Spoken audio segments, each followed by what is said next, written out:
পুঁই শাকটা আমার অনেক পছন্দের একটা শাক, কিন্তু মাঝখানে কেন যেন একদমই অপছন্দ লাগতো, খাইতেই কেন যেন আমি পারতাম না। তো হঠাৎ করে পুঁই শাক দিয়ে আর কি মাছ খাইতে মন চাইলো, জাতীয় পাঙ্গাস মাছ। তো যেই ভাবনা চিন্তা সেই কাজ। তো একাটি পুঁই শাক ছেলেকে দিয়ে কিনে আনাইলাম আমি। আর পুঁই শাক দিয়ে মাছ রান্না করে খাওয়ার পরে মনে হয় যে নতুন করে আবার পুঁই শাকের প্রেমে পড়ে গেলাম, কারণ খেতে এত মজা হয়েছে তরকারি এটা।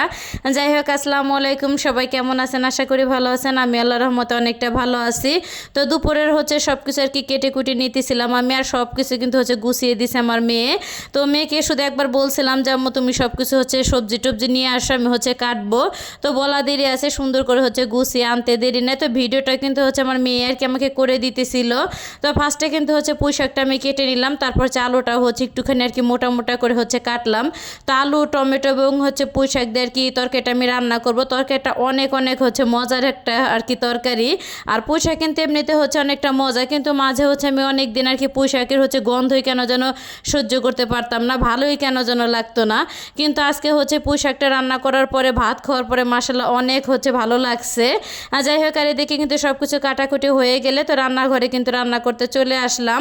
আর পাঙ্গাস মাছের একটুখানি তেল ছিল, তো তেলটা কিন্তু ফার্স্টে গলিয়ে নিয়েছি। তারপরে আমি একটুখানি লবণ দেওয়ার পরে তো পেঁয়াজ, তারপরে আদা রসুনটা দিয়ে সুন্দর করে ভেজে নিলাম আমি। আর সেই সাথে এক চামচ করে 3 ধরনের শুকনো মশলাগুলি আমি দিয়ে দিলাম, জিরা, ধনিয়া, হলুদ এবং মরিচের গুঁড়াটা। আর এতে একটুখানি পানি দিয়ে সুন্দরভাবে মশলাটাকে আমি কষিয়ে নেব।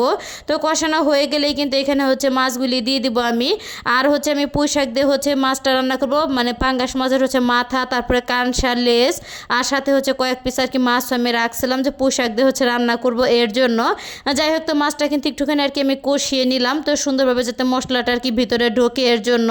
তো মাছটা কিন্তু কষানো হয়ে গেলে তো এক এক করে আর কি তুলে নিব আমি। আর এখানে কিন্তু মাছের পরিমাণ অনেক, একবারে আর কি রান্না করব। যাই হোক, আর এতে এখানে কিন্তু মাছটা তুলে নেওয়া হয়ে গেলে তো আলুগুলি ফার্স্টে আমি দিয়ে দেবো। আর আলুগুলি আমি মানে 4 থেকে আর কি 5 মিনিটের মতন আর কি ঢাকনা দিয়ে ঢেকে আর কি রান্না করে নেব।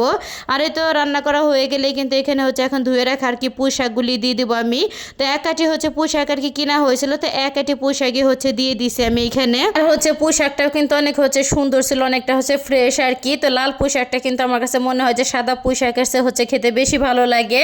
আর এই তো এখানে কিন্তু পুঁই শাকটা আর কি সুন্দরভাবে আর কি একটুখানি সেদ্ধ হয়ে গেলে তো টমেটোগুলি এবং কাঁচামরিচটাও দিয়ে দিলাম আমি। তো আবারও কিন্তু ঢাকনা দিয়ে আর কি ঢেকে তো বেশ কিছুক্ষণ কিন্তু আমি রান্না করে নিয়েছি।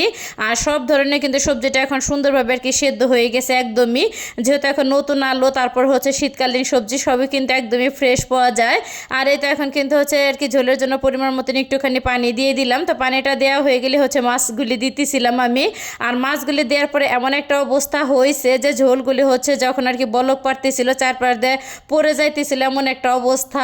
পরে আর কি অফ ক্যামেরা আমি পাতিলটা চেঞ্জ করে দিছি, কারণ এর ভিতরে আর কি রান্না করা একদমই সম্ভব হইতেছিল না। তো তরকারিটা কিন্তু রান্না করার কি শেষের দিকে, লাস্টের দিকে একটুখানি আর কি ভাজা জিরার গুঁড়াটা দিয়ে দিলাম। আর ভাজা জিরার গুঁড়ার গন্ধটা কিন্তু অনেকটা আর কি ভালোই লাগে আমার কাছে। যাই হোক, তো একটুখানি আর কি নেড়ে চেড়ে চুলাটা আর কি বন্ধ করে দেবো। আর তরকারিটা কিন্তু একটু আর কি মাখা মাখায় অনেকটা আর কি হয়ে গেছিলো ঠান্ডা হওয়ার পরে। তো এই তো আমার রান্না আর কি হয়ে গেছে। তো আজকের ভিডিওটা সবার কাছে কেমন লাগলো অবশ্যই কিন্তু কমেন্ট করে জানাতে একদমই ভুলবেন না। তো দেখা হবে পরবর্তী কোনো ভিডিওতে। সে পর্যন্ত সবাই ভালো থাকবেন, সুস্থ থাকবেন। আল্লাহ হাফেজ।